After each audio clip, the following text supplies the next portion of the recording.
My name is Keith Gabbard. I'm the CEO of People's Rural Telephone Cooperative. Our company's been in business since 1950.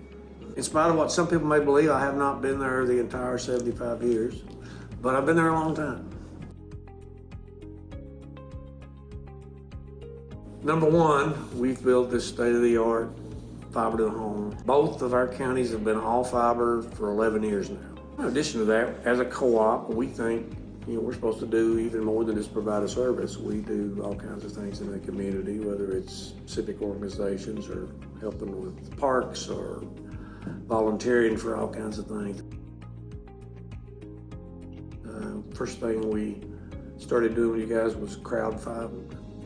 And we were doing all this building in surrounding counties, competing against the larger carriers. And so many people were calling in trying to figure out if we could serve them or not. And it changed weekly or monthly as we continued to build. So, that was a way that we could get people to sign up online. And, it's been a big help for us. Described, and also, our technical support, especially for nights and weekends, we try to make sure someone has someone to help them any time of the day or night.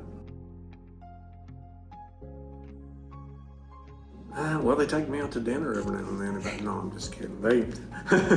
They care about their customers, and they know what it's like to serve rural areas, and they're just a good partner to work with. I think it's been even better than we expected. I'm just fine. I'm a simple guy. I'm just fine with a dish of ice cream. And they always come through.